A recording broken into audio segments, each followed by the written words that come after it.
மியூசிக்னு என்ன போட்டாங்கன்னாக்கா நம்பி என்கிட்ட கொடுத்துருவாங்க. அதில் அபிப்பிராயம் சொல்கிறது வேறு, அவங்களுக்கு தெரிஞ்சதோ நல்லதோ கெட்டதோ சொல்கிறதெல்லாம் வேறு. பட் அந்த நம்பிக்கை, அந்த நாணயம் அவ்வளோ தூரம் ஒரு ஒரு ஒரு ஒரு ஒரு ஒரு ப்ரொடியூசரை நான் பார்த்ததில்ல. காரணம் நான் உங்களுக்கு சொல்கிறேன். நான் இங்கே வேலையை செஞ்சு ராத்திரி 2 மணிக்கு மிக்சிங் முடிஞ்சு நான் போயிட்டு இருக்கும்போது செட்டியார் அவர்கள் ஒரு பையனை பேட்டரியில் அடிச்சுட்டு வந்துக்கிட்டு இருப்பார். நான் வண்டியை பார்த்த உடனே நிறுத்துவேன்.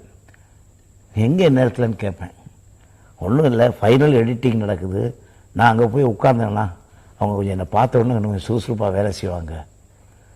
ஸோ இந்த மாதிரி ஒரு கன்சர்ன் கடைசி வரைக்கும் அப்படியே உழைப்பாளிகளையும் அங்கே வேலை செய்கிற கலைஞர்களையும் அன்பாக நடத்தி அவங்களுக்கு வேண்டிய வசதிகளையும் கொடுத்து எனக்கு தெரிஞ்ச வரைக்கும் நேசிக்கிறார்.